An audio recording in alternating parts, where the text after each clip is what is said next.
share with you step forward. Can everybody say step forward? So Exodus chapter 14 verse 15.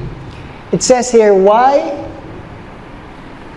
are you crying out to me? Tell the Israelites to move on." Diba? Binanggit ni Father kanina. Exodus chapter 14 verse 15. Yung mga Israelites, no, katatakas lang nila, di ba, from slavery.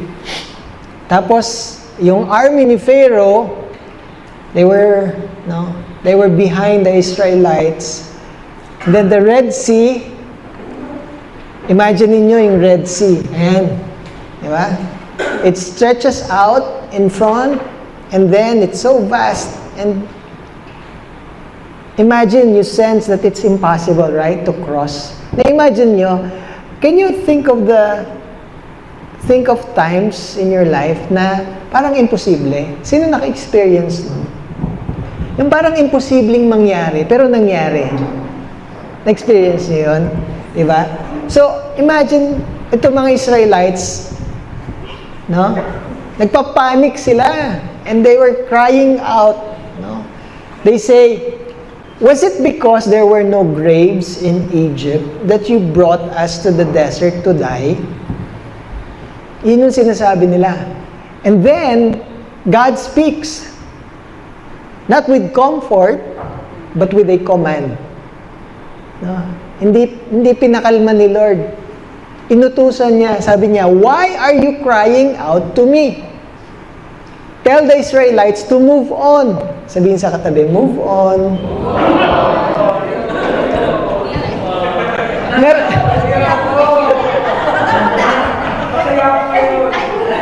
Meron ba sa inyo hindi maka-move on?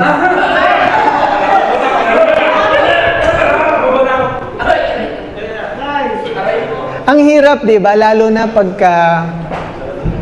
mahalaga yung pinanggalingan mong nakaraan. Parang ang hirap mag-move on. Ayan. So, I want to share 4 lessons, insights. Lesson number 1, don't just cry out, step forward. Tama ba? Sinong iyakin sa inyo? Ang dami palang iyakin. Alam nyo, may mga tao masayahin, di ba?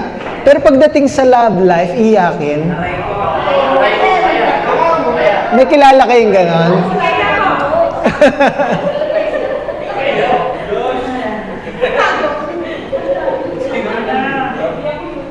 Alam nyo, crying out to God is okay.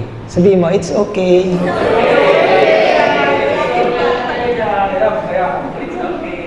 But sometimes, God says, narinig na kita, tahan na.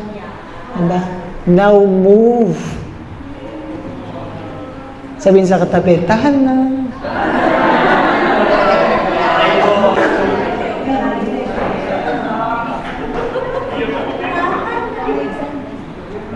And this is what we believe.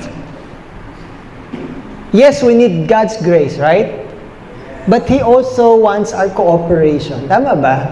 So, ni Lord, you cooperate. So, may gagawin si Lord, yes. Oh, but He is also inviting us to act. Right? Hindi pwedeng nakaupo ka lang at iyak ng iyak.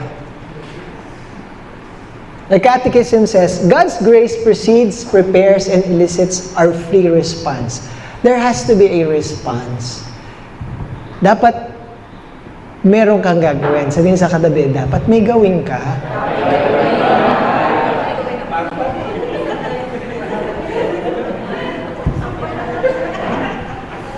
And sometimes, a step forward happens before the miracle. Tama ba? Kailangan may gawin ka muna. Humakbang ka muna, tapos saka mo makikita yung milagro ni Lord. Minsan, pag umiiyak ka lang na ganyan, wala kang ginagawa, sinasabi mo, parang walang nangyayari. Lord, kailan ba yung miracle? Di ba? Sinasabi mo, Lord, kailan ba yung miracle? Pero you're not moving. You just keep on crying. Sabihin ulit, step forward. Second insight, lesson number 2. The sea doesn't always split first. May nakita akong signage nakalagay, actually, bawal umihi here. Nakakita na kayo sa social social yung may-ari ng bakod So actually, bawal umihi here. Sino naniniwala sa mga signs? Ayan. Di ba yung iba sa atin, before we act, we wait for a sign. Ganun tayo, di ba? We want signs. Because deep inside, we want guarantees, right?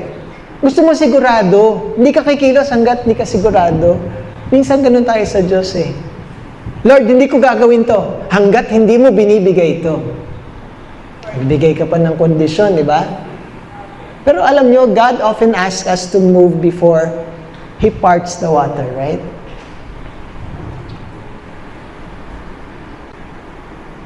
Think of Peter.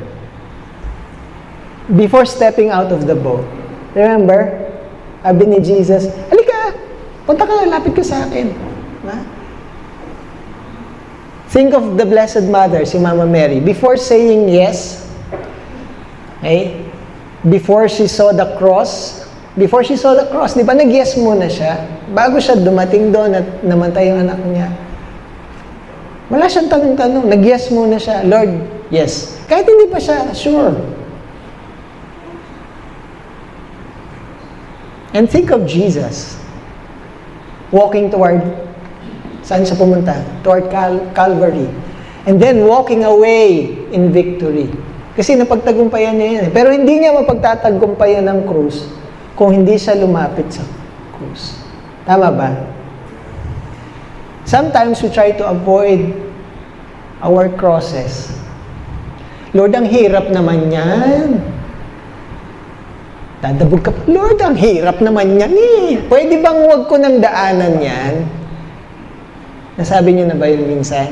Lord, pwede bang exempted na ako dyan sa testing na yan, Lord? But faith means trusting the unseen, right? Kahit hindi mo alam, but because you trust God, sige na nga, Lord, I will move, I will walk. It means you walk toward the impossible. Because you're confident that God will make all things possible for you. Tama ba?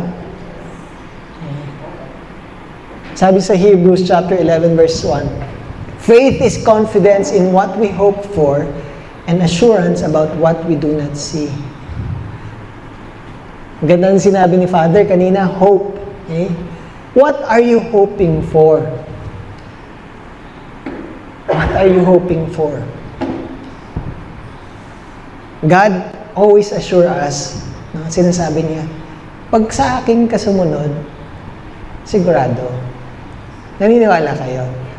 Pag kay Lord ka lumapit, pag kay Lord ka sumunod, sigurado. Pero hindi niya sinasabing exempted ka sa pagsubok. Pero sinasabi niya lang, I give you my assurance. Then lesson number 3, God uses what's already in your hand. Anong talent mo? Ayan. Yung mga gwapo sa inyo, may mga gwapo ba sa inyo?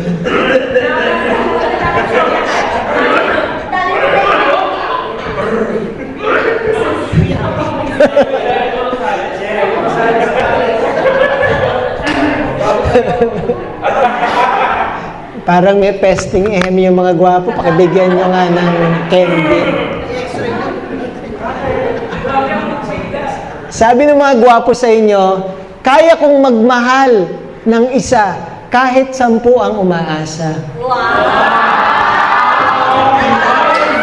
Tama ba? Yan ang sinasabi ng mga gwapo.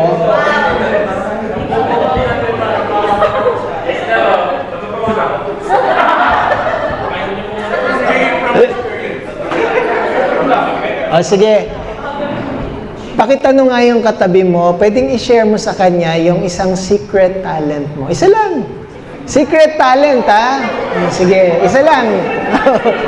Sige, share mo, please.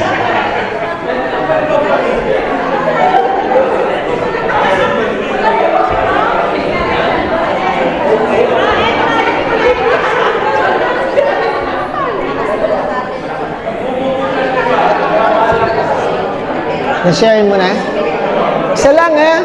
Secret talent. Tapos na kayo?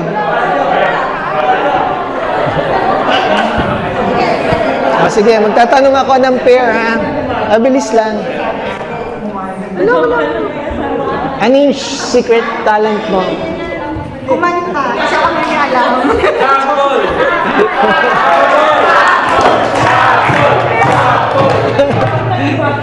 Ano yung secret talent mo? Wala akong maisip ng brother. Sige na. Isa lang. Kumanta ka na. Wala. Singing po. Sige, anong secret talent? Sige, Si Edith po. May singing daw po. anong secret talent mo? Cooking po yan. Okay. Si Sally. Painting. Painting. Okay, oh. Third pair. Anong secret talent mo? Anong secret? Secret talent po. Secret. Hindi ko sasabihin. Kailangan sabihin? Hindi ba siya secret? Oh. Isa lang. Isa lang. Yung wala masyadong nakakaalam. Magaling mag-joke. Kaya ko magmahal kahit ang sakit-sakit na.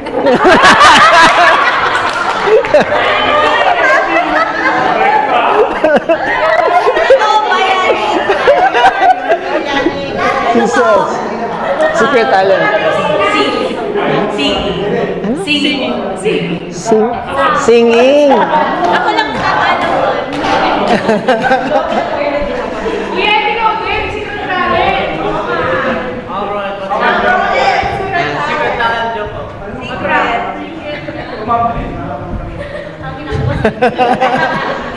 Mamaya bubulong ko sa'yo. O, tuloy na natin. Hoy, gabi na.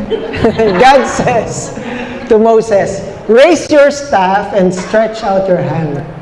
Pwede bang stretch out your hand? Ayan. Ayan. Alam niyo ba, pag tinataas niyo yung kamay niyo, naalala niyo yung kwento ni Moses? Yung tinataas niya yung kamay niya, di ba?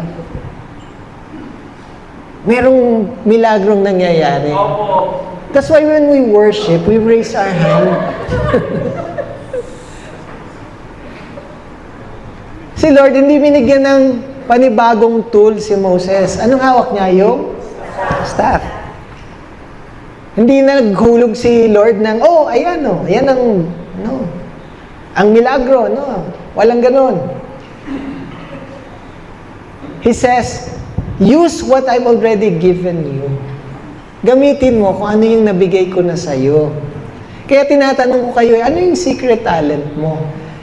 Kasi baka mamaya ikaw lang nakakaalam, hindi mo siya ni-share sa iba. Baka kailangan palang ibahagi mo sa iba.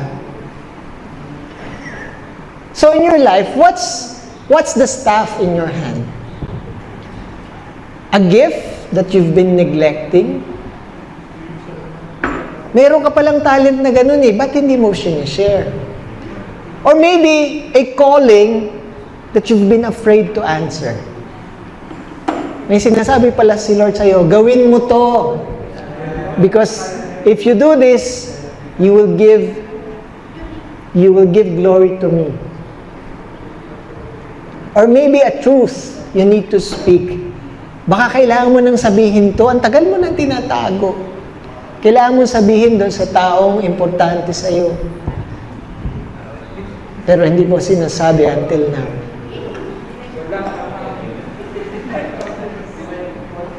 I want you to remember that God equips before He commands.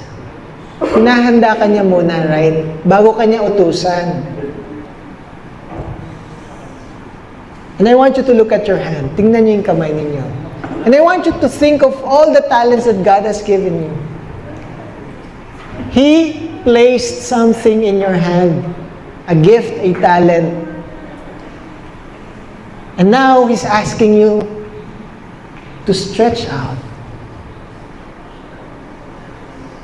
and use those gifts to bless others. Amen? Finally, lesson 4. The journey is holy even when it's scary. Sino mga natatakot sa inyo? Ayan. Sabihin mo mga sa katabi, yung isang bagay na kinakatakutan mo. Sige na. Bulong mo lang sa kanya. What are you afraid of? Okay, na-share niyo na. Sige, pakinggan natin. Listen. Anong isang bagay na kinakatakutan mo? Mawala lahat po, bro, and yung pang-support ko sa pamilya ko. Ayun. Bro, saan ka natatakot? Mawala si mama. Nawala si mother. What are you afraid of? Wala po ako dinig ko. Yung pong paano po sa buhay bago Ikaw.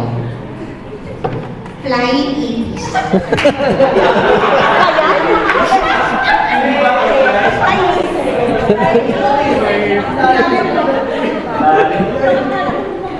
Bakit kayo hindi kayo takot sa flying apis? Sige, po, takot. Ethan, saan ka takot? That my actions may hurt someone po. My words or my actions po may hurt someone. Rotoffer. Public speaking. End of sharing.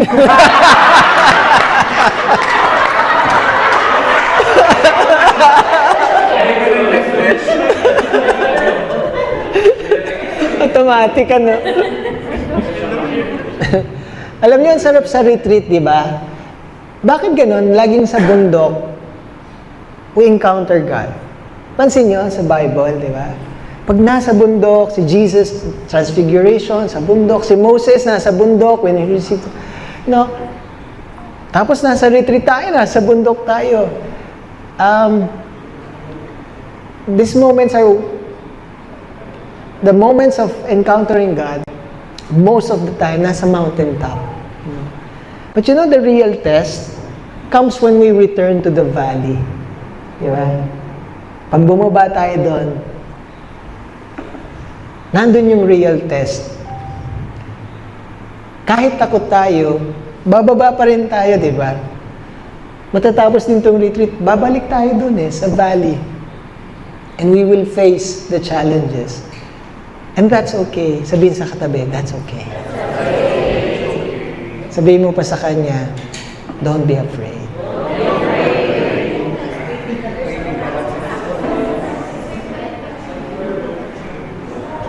And you know what happened to the Israelites? They did not cross the sea in one leap, right? Hindi isang lundaga, no.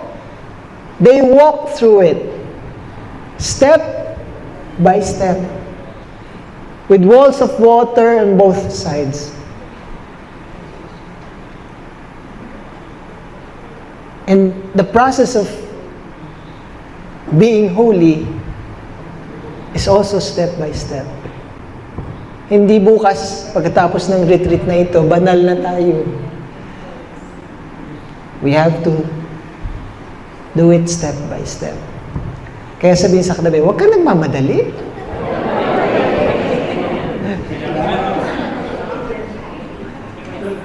What's important is that you move. You move one step at a time. You obey God one step at a time. You trust God one step at a time. That's why God told the Israelites, no? Sabi mo Moses, tell the Israelites to move on. Right? To move on. So finally, what's your next step? Today, God may be saying to you, stop waiting for the sea to split. Right? I'm sure Marami doon sa mga Israelites, hindi nag-antay na ma-split agad. Yung iba, atat na, hindi pa nga nag-split yung Red Sea. I'm sure may mga nauna nang lumakad. Maybe because they believe what Moses was telling them. Baka yun yung mga nauna. Pero may mga iba nag-hesitate, I'm sure. Di ba? Hindi sila, nandun sila sa hulihan, sabi nila, naku, hindi, ayaan mo muna sila. Di ba? Mauna na kayo. Baka mamaya biglang bumagsak yung tubig eh. Sila yung mga nahuli. You know, sometimes we rehearse our fears. Lalo na yung mga takot natin ng nakaraan. Lagi mong ini-imagine yung flying ipis. Just to illustrate, di ba? Yung bang tapos na, tapos binabalik-balikan mo pa rin.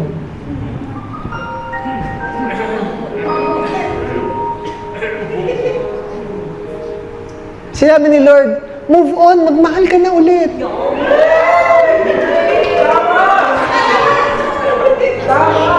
Pero ikaw, siyempre, takot ka. Sabi mo, ay Lord, kasi ganito nangyari. Kukwento mo na naman kay Lord. Lord, kasi ganito eh, ganyan eh.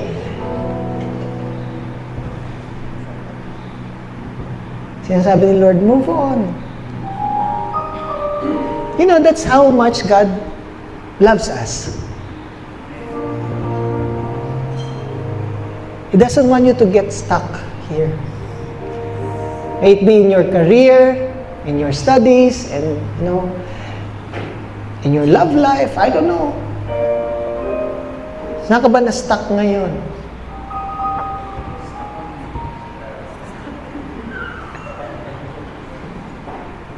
Sometimes, the Lord is asking us, or maybe you're asking the Lord, Lord, pwede bang different path naman? Kailan sinasabi niya sa'yo, hindi, kailangan mong daanan ito. Kailangan mong tumawid ng Red Sea. Ikaw naman nag-alam, Lord, may shortcut ba? Baka merong... Oo, wala bang ibang daan? Sinasabi niya, hindi, dito ka dadaan.